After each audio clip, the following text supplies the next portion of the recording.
the ones present first. Tapos, yung kay James, we got it next. However, sa Apple, binuksan siya. Si Miss Annette yung nag-awak niyan. Binuksan siya, tinest siya for something, parang quality control, ganon. So, tapos si Miss Taray, meron nakalagay din sa USB na letter for you, James, explaining something regarding the iTunes account. That iTunes card is supposed to be to Devon talaga, pero naka-address kay James kasi iba yung para kay James eh. Miss Taray will be providing you an account, iTunes account. Password, my name, etc. and everything. So, yun. Okay, so open na lang. Kaya naman na-fish can you open it? Please send to the lobbies.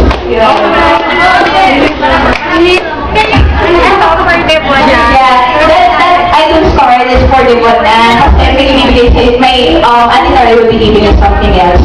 We'll be giving you an iTunes account. Yan. So, unlimited, ikaw na gagamit ng account na. Yan. Okay, another task for that is for you, both of you to unlock it. Go to a place where you can unlock it. Diba? Nasa green hills, gano'n. Kasi hindi namin yan pinaka-copyright.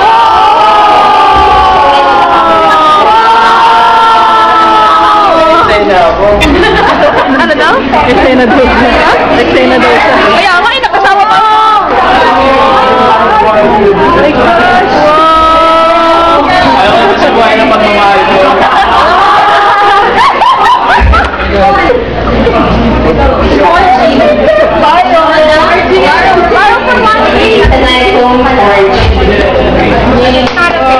Para hindi, diba?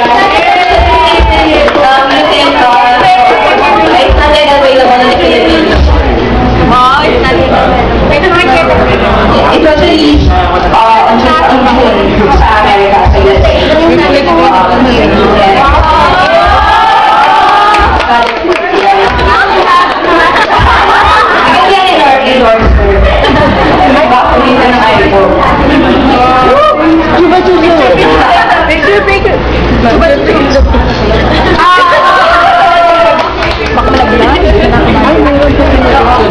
Can you say message to the groupies? They can hear your action.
For you guys to have that phone.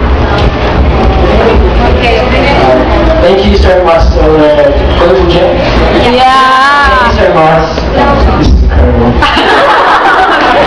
This is incredible. Thank you to all the Golders out there. Go Jen. Go Javanes, Jay, Javanes. It's a Michi. Really love it. Thank you so much. I love you too.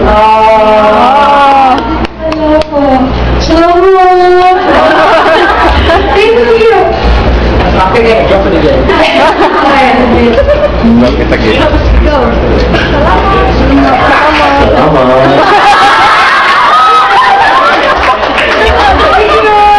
Thank you so much for